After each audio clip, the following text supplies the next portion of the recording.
الحمدللہ رب العالمین صلی اللہ علی محمد و آلہ اجمعین واللعنۃ الدائمۃ علی اعداء محمد و آل محمد اما بعد وفقنا اللہ و ایاکم للعلم والعمل الصالحین انشاءاللہ تعالی۔ ایک مرتبہ درود پڑھ لیتے ہیں سارے مل کر۔ اللہم صلی علی محمد و آل محمد وعجل فرجهم وعلى مرحوم کاظم القزوینی رحمۃ اللہ علیہ نے عنوان باندھا ہے فصل سابع کہ کیف غاب عن الابصار، کہ امام مہدی علیہ السلام کی ولادت کے بعد جب غیبت ان کی واقع ہوئی تو خود یہ غیبت کی کیفیت کیا ہے، کہ غیبت جو ہے وہ کس طرح کا مطلب کیا ہے غیب ہونے کا۔ پہلے مصنف نے کہا ہے کہ یہ بات تو واضح ہے کہ ہم گزشتہ روایات بھی بیان کر چکے کہ امام مہدی علیہ السلام کی غیبت واقع ہوگی اور وہ غیبت میں ہیں۔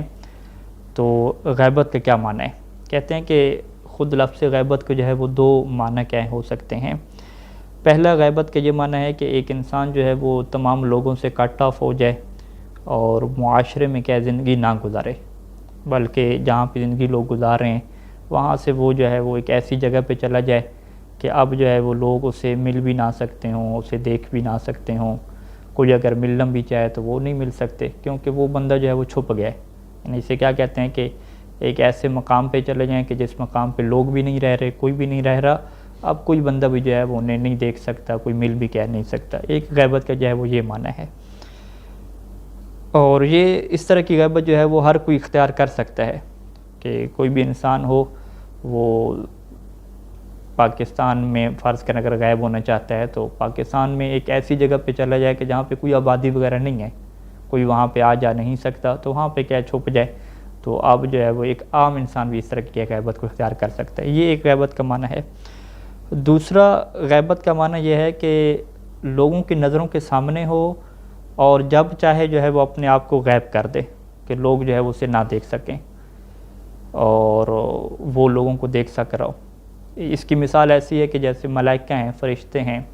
اور ارواح ہیں اور جن ہیں کہ جو اسی معاشرے میں رہتے ہیں، کسی اور جگہ پہ نہیں چلے جاتے، لیکن ان کے اندر یہ اللہ نے صلاحیت دی ہے فرشتوں کے اندر اور ارواح کے اندر کہ وہ جب چاہیں جو ہے وہ اپنے آپ کو ظاہر کر دیں کہ لوگ جو ہے وہ انہیں دیکھنے لگ جائیں۔ مصنف کہتے ہیں کہ جو ارواح کے متعلق ہے کہ جو لوگ روحوں کو حاضر کرنے کی صلاحیت رکھتے ہیں اور ان کے بارے میں یہ مشہور ہے کہ وہ روحوں کو کیا دیکھ سکتے ہیں، تو لہذا جو روح ہے وہ کبھی نظر آ بھی سکتی ہے، کبھی نظر نہیں بھی آ سکتی۔ اور ملائکہ کے متعلق تو ہمیں روایات اور باقی آیات میں یہ بات مل سکتی ہے کہ ملائکہ بھی جو ہے وہ کبھی ظاہر ہوتے ہیں، جیسے کہ حضرت ابراہیم علیہ السلام کے جو زوجہ ہیں سارہ اور جناب مریم بنت عمران، ان کے لیے باقاعدہ فرشتہ ظاہر ہوا اور انہوں نے کیا ہے فرشتے کو دیکھا۔ یعنی انبیاء سے ہٹ کے بھی ایسی شخصیات کی مثالیں قرآن مجید میں اور روایات میں ملتی ہیں۔ اور حضرت جبرائیل علیہ السلام کی اگر مثال لیں تو حضرت جبرائیل علیہ السلام جو ہے وہ دحیہ کلبی جو ایک صحابی تھے، ان کی شکل میں جو ہے وہ ظاہر ہوا کرتے تھے اور تمام لوگ جو ہے وہ انہیں دیکھتے تھے اور وہ یہ گمان کرتے تھے کہ یہ جو ہے وہ صحابی ہیں، دحیہ کلبی کے صحابی ہیں۔ اور اسی طریقے سے جو ہے وہ یوم بدر کے موقع پہ جو ہے وہ تمام مسلمانوں کے لیے ملائکہ کیا ظاہر ہوئے تھے، لوگوں نے جو ہے وہ دیکھا تھا ملائکہ کو مختلف کیا جسموں کے اندر۔ تو لہذا جس طریقے سے ملائکہ ارواح وغیرہ کے اندر یہ ایک صلاحیت اور ایبلٹی پائی جاتی ہے کہ وہ چاہیں تو لوگوں کے سامنے خود کو ظاہر کر دیں اور چاہیں تو لوگوں کے سامنے ہوتے ہوئے ان کی نظروں سے کیا ہے چھپ جائیں۔ اور مصنف کہہ رہے ہیں کہ یہاں پہ جو ہے وہ اگر کوئی یہ سوال اٹھائے کہ بھی ملائکہ تو ایک خاص جسم رکھتے ہیں، ایک لطیف جسم رکھتے ہیں، روح کا بھی جو ہے وہ یہ مادی جسم تو نہیں ہے، تو ان کے اندر تو چلیں یہ صلاحیت ہو سکتی ہے کہ ان کو آنکھیں کیا نہ دیکھ سکتے ہیں سوائے خاص قسم کے حالات میں، لیکن ایک جو بشر ہے اور امام مہدی علیہ السلام تو ایک بشر ہیں، ان کے اندر یہ صلاحیت کیسے ہو سکتی ہے؟ تو مصنف کہتے ہیں کہ ہم جو ہے فقط اس غیبت کے معنی کو جو ہے وہ سمجھانا چاہ رہے ہیں کہ جس طریقے سے ان کے اندر یہ صلاحیت اللہ تعالیٰ نے رکھی ہے ملائکہ کے اندر، فرشتوں کے اندر، تو یہی صلاحیت جو ہے وہ انسانوں میں بھی ہو سکتی ہے۔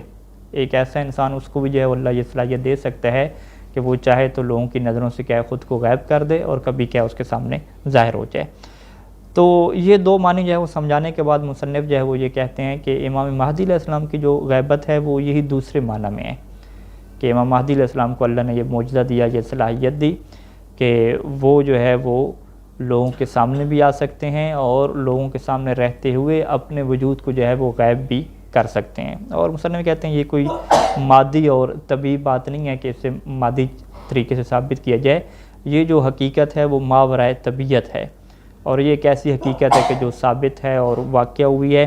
اور بہت ساری ایسی مثالیں ہمیں ملتی ہیں کہ لوگوں نے جو ہے وہ امام زمانہ کی زیارت کی، اور جب ان کی زیارت کا اختتام ہوا اور وہ متوجہ ہوئے کہ یہ امام مہدی علیہ السلام ہیں، تو جب فوراً دیکھا تو امام اس جگہ سے غائب تھے، یعنی بالکل وہ غائب ہو گئے، انہیں کیا نظر ہی نہیں ہے۔ تو ایسی چیزیں ہمیں ملتی ہیں کہ شروع میں زیارت ہوتی ہے، نظر آتے ہیں، اور زیارت جب اینڈ ہوتی ہے، ختم ہوتا ہے، تو امام مہدی علیہ السلام اسی جگہ پہ ہوتے ہیں اور وہ ڈھونڈتے ہیں، تلاش کرتے ہیں، تو وہاں سے امام مہدی علیہ السلام جو ہے وہ غائب ہو چکے ہوتے ہیں۔ تو لہٰذا جو ہے وہ یہ ایک واضح سی بات ہے کہ امام علیہ السلام کے پاس جو ہے وہ یہ جو غیبت ہے، یہ غیبت کیا ایک معجزہ کی طرح ہے، اور اللہ کی طرف سے ایک انہیں کیا ہے یہ قدرت دی گئی ہے۔ اور مصنف کہتے ہیں کہ اگر آپ یہ سوال کریں کہ یہ پھر کیسے ہے، اس کے اندر یہ صلاحیت کیا اللہ کسی بشر کو اس طرح کی دے سکتا ہے کہ وہ جو ہے وہ یہ اس کے اندر صلاحیت آ جائے کہ وہ خود کو لوگوں سے کیا غائب کر دے، تو مصنف کہتے ہیں بالکل یہ بات کیا ہے ہو سکتی ہے، اور اس کی ہمیں مثالیں بھی ملتی ہیں، قرآن مجید میں ہمیں اس کی مثالیں ملتی ہیں کہ دو طرح سے یہ ہو سکتا ہے کہ ایک تو خود جو ہے وہ اس بندے کے پاس یہ صلاحیت ہو کہ وہ خود کو ہی غائب کر دے، خود جو ہے وہ چھپ جائے لوگوں کی نظروں سے، اور یہ بھی ہو سکتا ہے کہ وہ خود نہ چھپے بلکہ لوگوں کی آنکھوں کے اوپر جو ہے وہ اس طرح کا وہ تصرف کرے کہ لوگوں کی آنکھوں کے سامنے حجاب آ جائے اور کوئی پردہ آ جائے اور وہ کیا ہے اسے نہ دیکھ سکیں۔ اور یہ مصنف کہتے ہیں کہ انبیاء اور غیر انبیاء کے لیے، بشر کے لیے بھی کیا یہ چیز واقع ہوئی ہے، اور قرآن مجید کی کچھ آیات جو ہے وہ میں آپ کے سامنے پیش کرتا ہوں کہ جہاں سے یہ بات واضح ہوگی کہ یہ ایک ایسی بات نہیں ہے کہ آپ کہیں کہ فقط فرشتوں کے ساتھ خاص ہے یا ارواح کے ساتھ خاص ہے، بلکہ جو بشر ہیں ان کے ساتھ بھی واقع ہوا ہے، اور بشر جو انبیاء ہیں اور انبیاء کے علاوہ جو غیر انبیاء ہیں ان کے لیے بھی کیا ہے یہ صلاحیت اور اس طرح کے کیا حالات ہو سکتے ہیں۔ تو یہاں پہ 3 آیات جو ہے وہ مصنف کیا پیش کرتے ہیں۔ سب سے جو پہلی آیت ہے وہ سورہ یاسین کی آیت نمبر 9 ہے کہ وَجَعَلْنَا مِن بَيْنِ أَيْدِيهِمْ سَدًّا وَمِنْ خَلْفِهِمْ سَدًّا فَأَغْشَيْنَاهُمْ فَهُمْ لَا يُبْصِرُونَ کہ اور ہم نے ان کے سامنے اور پیچھے سے جو ہے وہ ایک دیوار قرار دی، ایک جو ہے وہ رکاوٹ قرار دی، اور انہیں ہم نے ایسا بنا دیا کہ ان کو ڈھانپ دیا، ان کو اس طریقے سے ڈھانپ دیا کہ اب وہ نہیں دیکھ سکتے تھے۔ تو مصنف کہتے ہیں یہ جو آیت ہے اگر اس کی آپ تفسیر میں جائیں کہ یہ کیا بات ہو رہی ہے، اللہ کہہ رہا ہے کہ ان کے سامنے ہم نے دیوار بنا دی، پیچھے دیوار بنا دی، ان کو ڈھانپ دیا اور وہ دیکھ نہیں پا رہے تھے، یہ اصل واقعہ کیا ہے، کس واقعے کے بارے میں کیا بات ہو رہی ہے؟ تو مصنف کہتے ہیں کہ مفسرین نے یہاں پہ کیا ہے بڑی تفصیل سے کیا اس چیز کو لکھا ہے، اور تاریخ میں یہ بات کیا موجود ہے کہ جب قریش والے جو ہے وہ سارے گروپ جمع ہو گئے حضرت رسول خدا صلی اللہ علیہ وآلہ وسلم کے دروازے پہ، اور یہ ان کا ارادہ تھا کہ وہ جیسے گھر سے باہر نکلیں گے یہ سارے اس کے اوپر حملہ کر دیں گے، تو جب حضرت رسول خدا صلی اللہ علیہ وآلہ وسلم باہر نکلتے ہیں تو آپ نے جو ہے وہ ان کے سروں کے اوپر کیا ہے مٹی پھینکی، جیسے ان کی سروں کے اوپر مٹی پھینکی تو ان کی حالت یہ ہوگی کہ وہ آپ کو نہیں دیکھ رہے تھے، یعنی آپ ان کے سامنے سے گزر کے جا رہے تھے لیکن کوئی بھی کیا نہیں دیکھ پا رہے تھے۔ اور اس روایت کو جو ہے وہ عبداللہ ابن مسعود نے کیا ذکر کیا، اور اسی طریقے سے ابن عباس سے یہ روایت ہے کہ وہ کہتا ہے کہ ان قریشا اجتمعت فقالت لئن دخل محمد لنقومن الیہ قیام رجل واحد کہ اگر جو ہے وہ محمد صلی اللہ علیہ وسلم جب داخل ہوں گے تو ہم ان کے اوپر ایسے جو ہے وہ قائم ہو جائیں گے، ایسے اس کے اوپر حملہ کر دیں گے، سب مل کے جو ہے وہ ایک ہی رجل کی طرح، ایک ہی بندے کی طرح۔ تو اب یہاں پہ فداخل النبی صلی اللہ علیہ وآلہ وسلم فجعل اللہ من بین ایدیہم سدا ومن خلفہم سدا فلم یبصروہ کہ جب حضرت محمد صلی اللہ علیہ وآلہ وسلم داخل ہوئے تو پھر اللہ نے ان کے سامنے اور پیچھے سے ایک ایسی دیوار قرار دی کہ وہ آپ کو جو ہے وہ نہیں دیکھ سک رہے تھے، یعنی جیسے وہ گھر میں داخل ہوئے۔ اب گھر میں داخل ہو پہ پیغمبر اسلام صلی اللہ علیہ وسلم نے وہاں پہ نماز پڑھی، اور نماز پڑھنے کے بعد پھر جو ہے وہ دوبارہ جب نکلے اور ان کی طرف ہے تو ینصر علی رؤوسہم التراب وہم لا یرونہ تو وہ ان کے سروں پہ کیا مٹی پھینک کے جا رہے تھے اور وہ انہیں کیا نہیں دیکھ پا رہے تھے، اور جب وہ وہاں سے گزر گئے تو رأوا التراب تو پھر انہوں نے اپنے سروں پہ دیکھا کہ یہ مٹی کہاں سے آ گئی ہمارے سروں پہ، تو وہ پھر سارے کہنے لگے کہ ھذا ما سحرکم ابن ابی کبشہ کہ یہ وہ جادو ہے کہ جو ابن ابی کبشہ نے کر دیا ہے، کہ ابی کبشہ کے بیٹے نے تمہارے اوپر کیا جادو کیا ہے۔ وہ رسول خدا کو جو ہے وہ ابو کبشہ کا بیٹا کہتے تھے۔ ابو کبشہ جو ہے وہ قریش کے زمانے میں جو ہے وہ ایک بندہ ہوتا تھا کہ جو اس زمانے میں بھی کیا ہے بتوں کی عبادت نہیں کرتا تھا، ٹھیک ہے. تو ابو کبشہ ایک تھا کہ سارے لوگ بتوں کی عبادت کرتے تھے، وہ بتوں کی عبادت نہیں کرتا تھا. تو جب حضرت رسول خدا نے بھی بتوں کے خلاف قیام کیا تو وہ سارے کہنے لگے کہ یہ بھی ابو کبشہ کا بیٹا ہی ہے. ٹھیک ہے. تو اس وجہ سے وہ رسول خدا کو کیا ہے، ابو کبشہ کا بیٹا کہتے تھے. تو ایک یہ بھی ہے، کچھ لوگوں نے لکھا کہ ابو کبشہ خود جو ہے وہ رسول خدا کے جو اجداد ہیں ان کے اجداد میں سے ایک کا نام بھی کیا ابو کبشہ تھا. تو لہٰذا یہ قریش جو ہے وہ ابو کبشہ کا کیا بیٹا کہتے تھے. اسی طریقے سے جو ہے مصنف نے کہا ہے کہ اگر آپ تبری میں چلے جائیں تو تبری شافعی نے بھی کیا ہے اسی حدیث میں اس بات کو کیا ذکر کیا ہے کہ قریش کے کچھ لوگوں کے ساتھ یہ حالات پیش آئے تھے کہ حضرت رسول خدا ان کے سامنے تھے اور وہ انہیں کیا نہیں دیکھ پا رہے تھے. اور یہ ابو جہل کے انہوں نے یہاں پہ واقعہ لکھا جو تبری شافعی نے ذکر کیا کہ ابو جہل نے ایک دفعہ کہا تھا کہ لئن رأیت محمدا لافعلن ولا افعلن، کہ اگر میں محمد کو دیکھوں گا تو میں اس کے ساتھ یہ کروں گا وہ کروں گا. اس کے بجائے بڑی پلاننگ تھی. تو پھر اللہ تعالیٰ کی جو ہے وہ یہ آیت نازل ہوئی کہ انا جعلنا فی اعناقہم اغلالا، اور یہ فہم لا یبصرون، کہ وہ اسے کیا نہیں دیکھ سکے. تو یہاں پہ اکرمہ کا بیان ہے کہ سارے لوگ جو ہے وہ کہہ رہے تھے ابو جہل کو تو یہ دیکھو جی محمد آگے، ھذا محمد ھذا محمد. فیقول ابو جہل این ہوا لا یبصرون. تو ابو جہل وہاں پہ کہہ رہا تھا کہ محمد کہاں پہ ہیں، وہ کیا اسے نہیں دیکھ پا رہا تھا. تو لہٰذا جو ہے وہ مصنف نے کہا کہ یہ ایک واضح آیت ہے کہ جس میں آپ یہ دیکھ سکتے ہیں کہ اللہ کے رسول ہیں جو فرشتوں میں سے نہیں ہیں، جو بشر ہیں، لیکن اس کے باوجود ان کو یہ صلاحیت دی گئی کہ وہ لوگوں کے اندر بھی موجود ہیں اور لوگ کیا انہیں نہیں دیکھ پا رہے. یہ ایک آیت ہوگی سورہ یاسین کی. دوسری آیت مصنف بیان کرتے ہیں کہ جو سورہ اسراء کی آیت نمبر 45 ہے کہ وَإِذَا قَرَأْتَ الْقُرْآنَ جَعَلْنَا بَيْنَكَ وَبَيْنَ الَّذِينَ لَا يُؤْمِنُونَ بِالْآخِرَةِ حِجَابًا مَسْتُورًا، کہ جب آپ قرآن مجید کی تلاوت کرتے تھے تو ہم آپ کے درمیان اور ان لوگوں کے درمیان کے جو آخرت پہ ایمان نہیں رکھتے ایک حجاب قرار دیتے تھے، پردہ. اور یہ جو حجاب ہے مستور، یہ پردہ بھی کیا چھپا ہوا ہوتا تھا. یعنی بعض کا انسان کے اوپر پردہ ڈالا جاتا ہے، انسان نظر نہیں آ رہا ہوتا، پردہ نظر آ رہا ہوتا ہے. لیکن قرآن کی تعبیر کیا ہے کہ حجابم مستورا، کہ پردہ بھی ہے اور خود پردہ بھی کیا ہے چھپا ہوا ہے. مصنف کہتے ہیں کہ اس آیت کے متعلق آپ چلے جائیں کہ یہ آیت کہاں پہ نازل ہوئی اور کس کے بارے میں نازل ہوئی. تو یہاں پہ کتب تفسیر میں یہ روایت موجود ہے کہ وہ لوگ کہ جن سے حضرت رسول خدا چھپ گئے تھے، حجاب مستور میں آ گئے تھے، وہ ابو سفیان تھے، نضر بن حرز تھے، ابو جہل تھے، ابو لہب کی بیوی جو ہے وہ ام جمیل تھی. کہ یہاں پہ جو ہے وہ اللہ کے رسول جب قرآن مجید کی تلاوت کرتے تھے تو اللہ نے جو ہے وہ ایسے شریر لوگوں سے آپ کو جو ہے وہ چھپا دیا تھا، ایسا حجاب آپ کے اوپر ڈال دیا کہ اللہ کے رسول تو ان کو دیکھ پاتے تھے لیکن وہ جو ہے وہ اللہ کے رسول کو ہے نہیں دیکھ پاتے تھے. تو یہاں پہ جو ہے مصنف نے کہا کہ حجاب مستور بتا کے یہ بیان کر دیا کہ حجاب بھی ہوگا لیکن حجاب بھی کیا ان کو نظر نہیں آئے گا. اور مصنف نے کہا کہ ان آیات میں آپ غور کریں تو تعبیر بھی کیا جمع کی استعمال ہو رہی ہے کہ وجعلنا، کہ ہم نے کیا ہے قرار دیا. تو جعلنا کا مطلب جب اللہ جمع کی تعبیر استعمال وہاں پہ کرتا ہے کہ جب اس نے اپنی قدرت کا اظہار کرنا ہو، یعنی وہ بڑے پن کا جو اظہار ہے، قدرت کا اظہار ہے کہ جی ہم نے ایسا کیا، ہم نے انسان کو خلق کیا. تو لہذا یہ جو صلاحیت ہے کہ کسی بشر کو یہ صلاحیت دے دینا کہ لوگ اسے نہ دیکھ سکیں، تو یہ اللہ کا قدرت ہے اور اللہ کا ایک قسم کا کیا ہے معجزہ ہے. تو یہ دو آیات ہوگی. تیسری آیت مصنف بیان کرتے ہیں، وہ کہتے ہیں کہ تیسری آیت ہم سامری کے متعلق آپ کو بیان کر دیتے ہیں کہ جو نبی بھی نہیں ہے اور ایک عام انسان ہے، اور انسان بھی ایسا کہ جو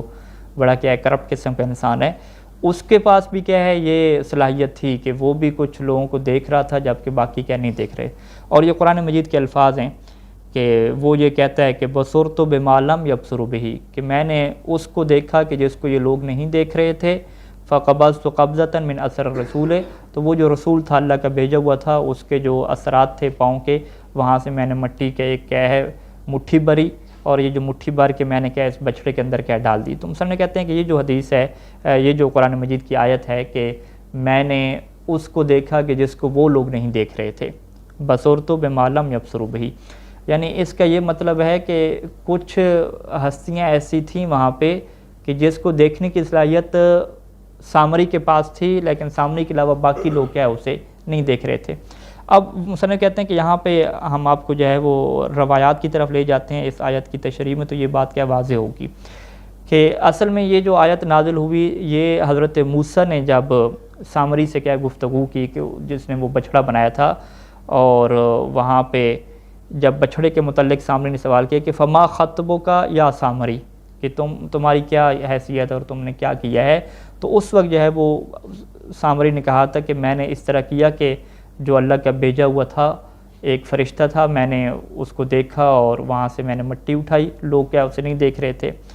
تو یہاں پہ جو ہے وہ مفسرین نے ذکر کیا ہے کہ سامری نے جو ہے وہ حضرت جبرائیل کو جو ہے وہ دیکھا تھا بشر کی شکل میں، کہ جو حضرت موسیٰ پر وحی لے کر آ رہے تھے. یا کچھ روایات میں یہ ہے کہ حضرت جبرائیل علیہ السلام کیا ہے جو جنت کا ایک گھوڑا تھا اس کے اوپر سوار تھے، اور جنت کے گھوڑے کو کیا اس نے دیکھا تھا. تو اس نے کیا کیا، جو جنت کے گھوڑے کے قدم تھے اس کے نیچے سے کیا ہے وہ مٹی اٹھائی تھی. تو یعنی حضرت جبرائیل کے قدموں کے نیچے سے اس نے مٹی اٹھائی، یا جو اس کا گھوڑا تھا اس کے گھوڑے کے نیچے سے کیا ہے مٹی اٹھائی، اور وہ مٹی اٹھا کے کیا ہے وہ بچھڑے کے اندر ڈالی تھی اور اس کے اندر کیا آواز پیدا ہو گئی تھی. تو لہذا یعنی مقصود یہ ہے کہ سامری کے الفاظ یہ قرآن مجید میں موجود ہیں کہ میں نے اس کو دیکھا جبکہ لوگ کیا ہے اسے نہیں دیکھ پا رہے تھے. تو لہذا یہ کام کیا ہے ممکن ہے کہ کوئی ایسی چیز ہو کہ جس کو کیا ہے کچھ لوگ کیا ہے دیکھ سکیں اور کچھ لوگ کیا ہے نہ دیکھ سکیں، یہ ایسا کیا ہو سکتا ہے. تو لہذا جو ہے وہ مصنف کہتے ہیں یہ بات کیا ممکن ہے، انبیاء کی نسبت سے بھی غیر انبیاء کی نسبت سے بھی، اور یہ اللہ تعالیٰ کی طاقت کیا ہے ہو سکتی ہے موجود کہ اللہ انہیں کیا ہے یہ معجزہ عطا کرے اور لوگوں کو ان کی نظروں سے چھپا دے. اور یہاں پہ مصنف نے کہا کہ ایک دوسرا احتمال بھی موجود ہے کہ خود جو اہل بیت علیہ السلام ہوتے ہیں ان کو کیونکہ کائنات کے اوپر تصرف کرنے کی ایک طاقت ہوتی ہے، تو امام مہدی علیہ السلام کے پاس یہ طاقت موجود ہو کہ وہ لوگوں کی نظروں کے اوپر کیا تصرف کر سکتے ہوں، کہ ان کی نظروں کو وہ ایسا بنا دیتے ہوں کہ پھر وہ ایک ٹائم پہ دیکھ سکتے ہوں امام مہدی کو اور ایک ٹائم پہ کیا ہے نہ دیکھ سکتے ہوں. تو لہذا مصنف نے یہاں پہ غیبت کی جو کیفیت ہے اس کو بیان کیا اور اس سے جو ہے وہ ایک معجزہ قرار دیا. اور اس کے بعد جو ہے وہ مصنف ایک عنوان باندھ رہے ہیں کہ یہ جو لمبی غیبت ہے اس کے پیچھے کیا حکمت ہے اور کیا وجہ ہے، اس کو کیا بیان کریں گے، اور انشاءاللہ ہم اس کو کیا ہے کل بیان کریں گے بقید الحیات انشاءاللہ. صلی اللہ علی محمد و علی اجمعین. السلام علیکم ورحمۃ اللہ وبرکاتہ.